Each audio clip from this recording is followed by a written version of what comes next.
Question paper आ गया है मेरे पास में 9th क्लास का, तो चलिए इसके आंसर की बना लेते हैं।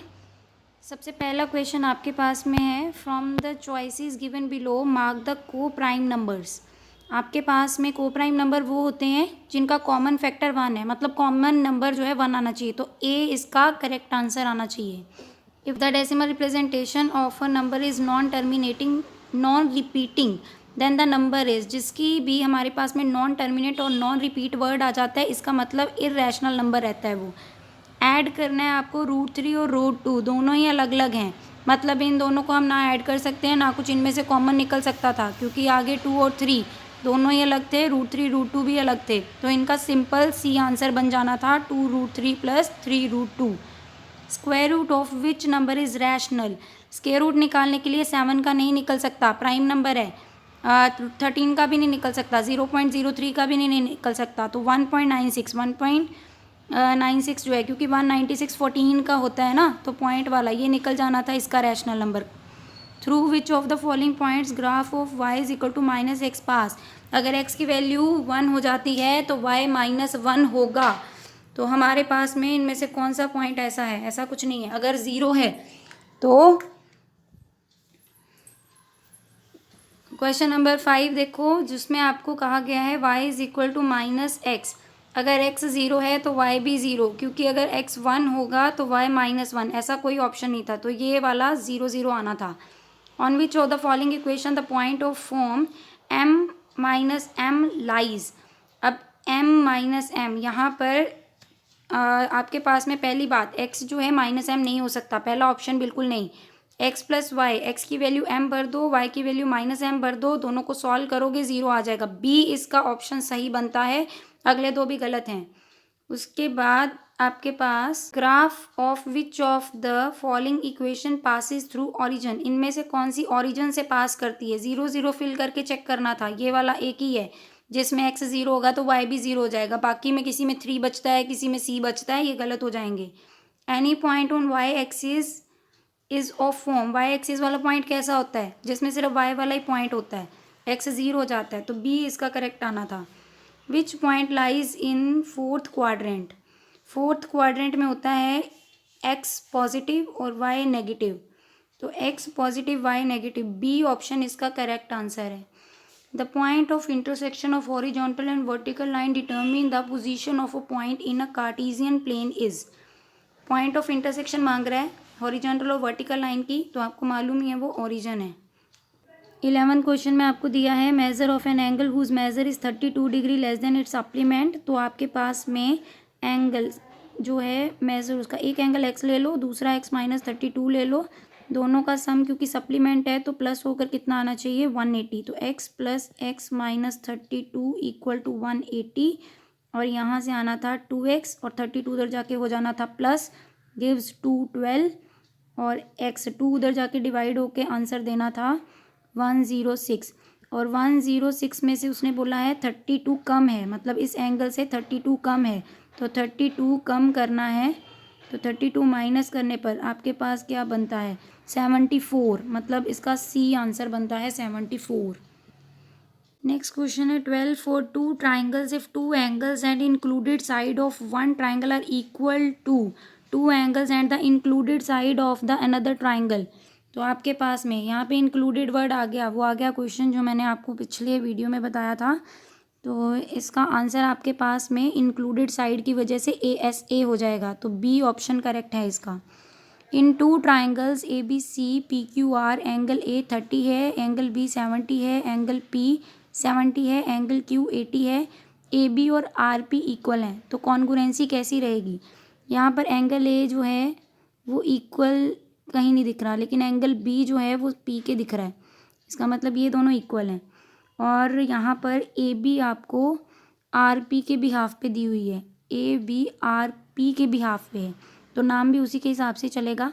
अगर AB से शुरू करना है तो RPQ, मतलब आपके पास में जहाँ पर RP नज़र आ रहा हो इकट्ठा, ये सी ऑप्शन आपका करेक्ट है। ABC congruent to triangle RPQ, इससे आपके पास में एंगल B जो है वो देखो P के इक्वल भी बन गया, और जो ए होगा वो आपका आर के इक्वल भी आ जाएगा और सी क्यू के इक्वल भी हो जाएगा। क्वेश्चन 14 में आपको दिया है ABC एक आइसोसेलेस ट्राइंगल है जिसमें अल्टीट्यूड दिए हैं और इक्वल साइड्स AC और AB के ऊपर। देन आपके पास में फिगर कुछ ऐसी बनेगी, ट्राइंगल यूं AB और C, यहाँ से एक अल्टीट्यूड और एक यहाँ से अल्टीट्यूड, क्योंकि दोनों साइडें इक्वल हैं, आइसोसेलेस ट्राइंगल है आपके पास, इट मीन्स आपके पास ये अल्टीट्यूड भी हो गया और ये कॉन्ग्रुएंट हो जाएंगी फिगर, फिर नीचे वाले दोनों आपके जो हैं ट्राइंगल कॉन्ग्रुएंट हो जाएंगे, और कॉन्ग्रुएंट हो जाएंगे तो इसका मतलब अल्टीट्यूड बराबर आ जाएंगे, तो BECF इक्वल हो गया। If ABC is an equilateral triangle then each angle equal to, आपको पता है इक्विलेटरल ट्राइंगल ये भी आपके वीडियो में से आ गया है, 60 डिग्री बनता है। क्वेश्चन नंबर 16 में आपको एरिया ऑफ ट्राइंगल दिया था और इट्स साइड जो है वो रेशो में दी थी, व्हाट्स इट्स पेरीमीटर, पेरीमीटर मतलब सारी साइड्स को ऐड करना, और एरिया ऑफ ट्राइंगल इसमें या तो आपको इरोन्स फॉर्मूला के साथ में कंपेयर करना है, बट इसका बहुत ही ईजी बन रहा है, देखो 3:5:4 है, इनको ऐड कर दो, 3 + 4 + 5 कितना आता है, 3 + 4 + 5 इट विल गिव यू 4 5 9 और 3 12 12 आता है, मतलब 12 आता है, और 12 का इनमें से मल्टीपल कौन सा है, सिर्फ 60, मतलब यही है बन जाएगा इसका, डी आंसर आना है इसका, क्योंकि ना तो 10 के साथ रेशो में होता ही हमारे पास में कांस्टेंट नंबर मल्टीप्लाई होता है, तो ना 10 आना, ना 30, ना 45, 60 आंसर बनता है इसका। क्वेश्चन नंबर 17 में sides of a triangle are 3 5 6 what is its area, इस पे हीरोन्स फॉर्मूला लगना था, पहले सेमी पेरीमीटर निकलना था, 3 + 5 8 8 और 6 14, 14 को 2 से डिवाइड करके 7 बनता है, और 7 को 3 से -4, 7 को 5 से -2, 7 को 6 से -1, मतलब 4 × 2 × 1 और अंदर 7 और 7, ये आंसर इसका 2√14 आता है। ये मुझे कन्फ्यूज़न है इस क्वेश्चन की, इसका आंसर यहाँ पे 2 आना चाहिए, कुछ गलत है, यहाँ कुछ गड़बड़ है, 2√14 होना चाहिए। आगे 18th क्वेश्चन है, length of one of the equal sides of an isosceles triangle is 4 centimetre, एक साइड की लेंथ 4 दी हुई है उन्होंने, वो भी इक्वल साइड वाली, इफ़ अदर साइड भी 2 centimetre then what is its area, आपके पास में इक्वल साइड आइसोसेलेस ट्राइंगल है और वहाँ से मतलब आपके पास दो साइडें 4 4 हो गई और तीसरी साइड इसकी 2 निकल के आ गई, फिर से वही हीरोन्स फॉर्मूला लगा दो, 4 + 2 + 2 10, 10 को 2 से डिवाइड करो 5, सेमी पेरीमीटर 5, और 5 में से 2 बार 4 माइनस हुआ 1 1, और 5 में से 2 माइनस हुआ 3, और एक बचा 5 खुद 15, इसका √15 बनना चाहिए आंसर। उसके बाद 19th में मीन आपको इन सारी टर्म्स का दिया था, आपने निकालना था, सिंपल ही है बच्चे, ये तो इसमें x कितने हैं, 1 2 3 4 5, टोटल 5 x हैं, और आपको पता है मीन क्या होता है, सारे नंबर्स को ऐड करके टोटल नंबर के साथ डिवाइड करना।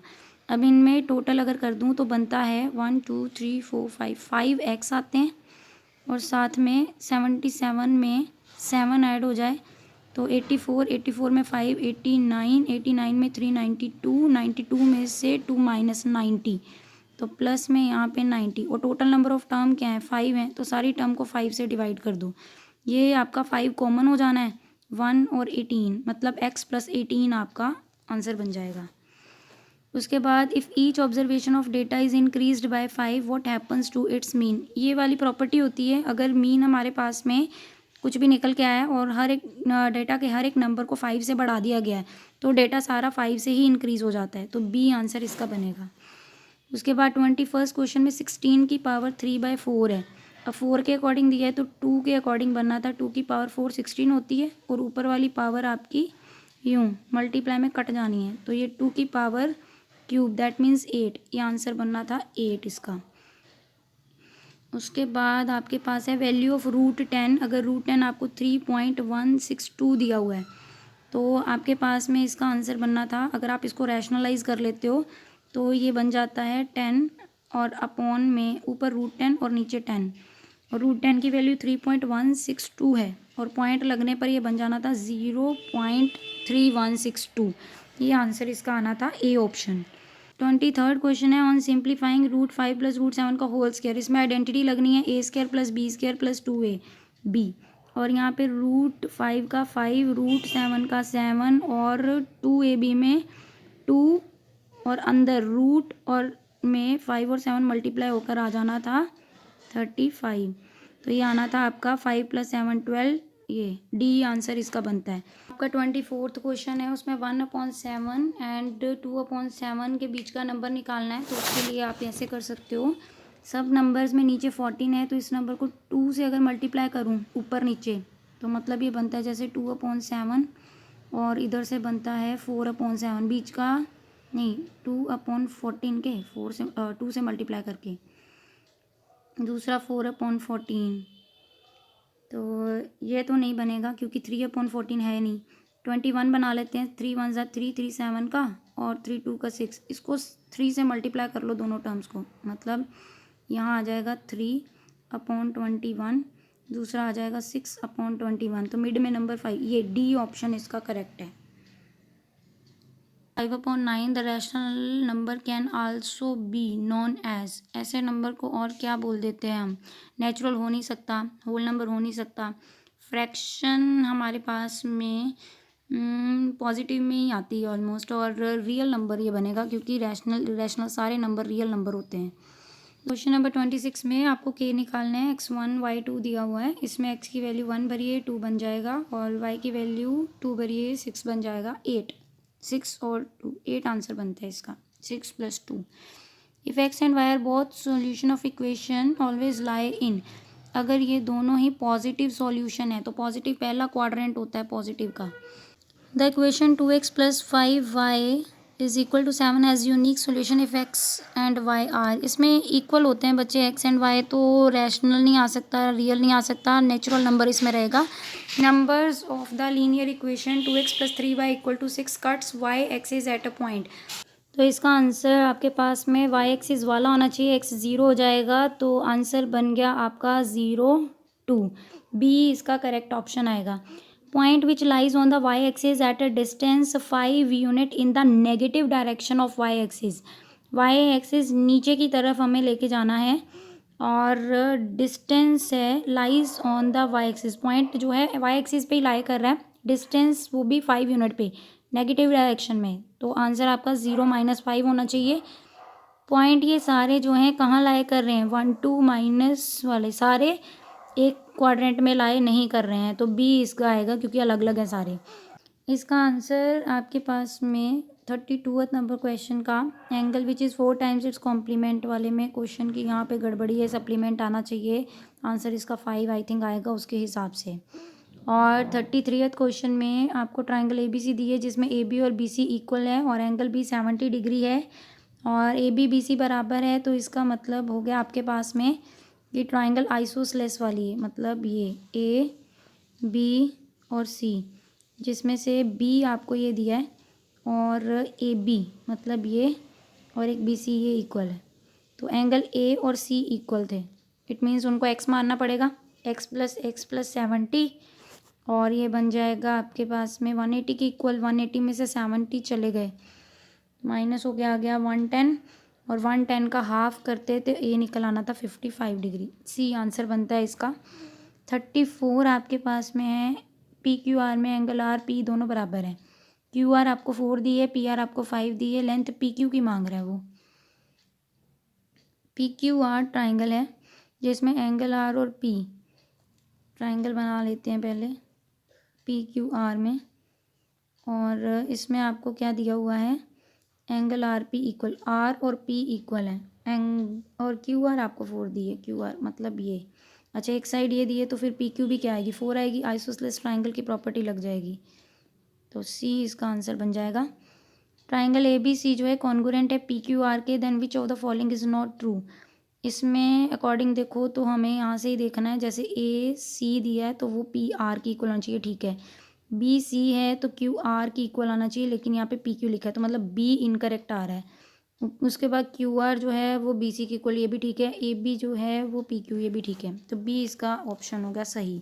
36 क्वेश्चन में बी ए सी आपको निकालना है और ए बी सी में आपको 5 5 और 6 मतलब ये दोनों साइडें अगर इक्वल है तो ये एंगल आपस में इक्वल होने चाहिए, ये वाला और ये वाला, तो 2x + 20 इक्वल टू होना चाहिए आपके पास में 50 डिग्री के, और यहाँ से आपका 2x हो जाना था 30 और x हो जाना था 15, और x अगर 15 आना था, BAC मतलब A एंगल निकालना है, तो 2x मतलब 15 2 का 30 और प्लस में 20 50 आंसर, मतलब B इसका सही आंसर बन जाएगा। नेक्स्ट क्वेश्चन है हमारे पास में 37 sides of triangle are 122 22 120 area of the triangle is 13 20। इसका आंसर यही रहेगा, बुक का क्वेश्चन है आई थिंक। 38 क्वेश्चन है area of triangle with the given side 18 10 respectively perimeter equal to 42 centimetre is. ये भी आपकी बुक का क्वेश्चन है जहाँ तक मुझे याद है, और इसका आंसर शायद आपका 21√11 आया हुआ था। Let me check once.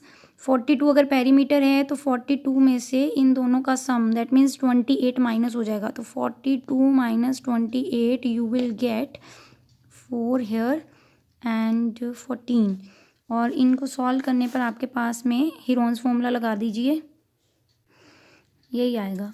The sides of triangle are in ratio this and perimeter 540 and its area is. ये भी आपकी बुक का ही क्वेश्चन है ना, और इसका आंसर भी आपको पता ही होएगा, आई थिंक 9000 था इसका आंसर। मीडियन डेटा का निकालना था, तो इसको पहले असेंडिंग ऑर्डर में लेना है, देन उसके बीच में देखते हैं वैल्यू क्या आती है। तो ये कुछ बनना था आपका 2 5 देन 7 7 फिर आपका 8 देन 8 देन 10 10 फिर उसके बाद 14 15 देन 17 18 उसके बाद 24 27 उसके बाद 28 उसके बाद 48। टोटल नंबर आपके पास में 1 2 3 6 7 8 9 10 11 12 13 14 15 16 थे। तो ऐसे कर लेते हैं, इक्वल नंबर में 1 2 3 4 5 1 2 3 4 5 6, इधर से 6 1 2 3 4 5 6 और इधर से 6, अब एक और 7, इधर से 7, तो 2 मिड में नंबर आ रहे हैं मेरे पास में 10 और 14, और 10 और 14 को ऐड करना है, 10 14 को ऐड करके 24 और 24 को 2 से 12 आंसर। इसका आंसर ये बनना चाहिए सी ऑप्शन। उसके बाद में है आपके पास केस स्टडी के क्वेश्चन। एंगल 1 आपको यहाँ पर देखो 50 दिया हुआ है, तो एंगल PAB क्या होगा? PAB 1 और 2 आपको पता है इंसिडेंस एंगल और रिफ्लेक्टेड एंगल दोनों क्या होते हैं? इक्वल होते हैं। इसका मतलब आपके पास अगर 150 है तो फिर PAB भी क्या होगा? 50 डिग्री होगा। उसके बाद find value of angle A, angle 4 आपके पास में क्या रहेगा? एंगल 4 अगर हम देखें तो यहाँ से आपके पास Z ढूंढो, अगर Z कहीं पे बन रहा हो, लेकिन मुझे लग नहीं रहा Z कहीं पे बन रहा है। ट्राइंगल का एंगल है मेरे पास में ये 90, ये एंगल है मेरे पास में 50 और 90 और 50 140 हो गया, तो 180 में से 140 माइनस कर दो, 40 डिग्री आ गया। तो आंसर आना चाहिए था इसका 40, तो ये वाला भी हो गया 40, तो ये आ गया B option. Incident ray CA is parallel to reflected ray BD। CA line जो है BD के पैरेलल है, और एंगल का ये 80 बनता है, 100 बनता है, इनका सम जो है वो 180 बनता है, तो येस है पैरेलल है, ऐसे तो देखने में भी लग रही है। एंड इसके बाद में है angle of incidence R। Angle of incidence वाले दोनों हैं, एक तो एंगल 1 बनता है, देखो रे जहाँ से जा रही है ये इंसिडेंस का एंगल होता है, ये उसके बाद में इधर का रिफ्लेक्ट का, फिर यहाँ मिरर पर पड़ रही है तो ये इंसिडेंस का होगा, और ये एरो बाहर की तरफ जा रहा है तो फिर ये आपका रिफ्लेक्टेड, तो यहाँ से फिर आपका 1 और 3 होना चाहिए एंगल ऑफ इंसिडेंस, ठीक है। तो देन एंगल ऑफ रिफ्लेक्शन अगर हमें पता करना है तो वही 4th और 2 आ जाएगा इसमें, 2 और 4th। इस ग्राफ में पिक्टोरियल रिप्रेजेंटेशन ऑफ डेटा की बात करिए। Bar graph can be vertical horizontal, heights bar की डिपेंड करती हैं वैल्यूज़ पे। There are no gaps in between the consecutive rectangles. इसमें इनकरेक्ट का पूछा गया है, तो यहाँ पर इनकरेक्ट में हमारे पास नो गैप्स इन बिटवीन, इसमें गैप्स होते हैं बार ग्राफ में, तो there are no gaps in between consecutive rectangle, ये गलत है, डी ऑप्शन इसका बनता है। 47 क्वेश्चन में बजट जो है मिनिमम कब है 2007 और 8 में, और मैक्सिमम कब है 2010-11 में। बजट जो है कितना है 2010-11 में 10,300 मिलियन में, है ना, 10,300 मिलियन में। What was the difference in budget in year, difference निकालना है आपको 8-9 का। उसमें दिया कितना है 9,060, और 2009-10 में दिया है 9,160। इनको कर देते हैं माइनस, आंसर आ जाएगा पीछे 0 एंड 1, 100 मिलियंस का डिफरेंस आ रहा है। तो ए ऑप्शन इसका करेक्ट हो गया।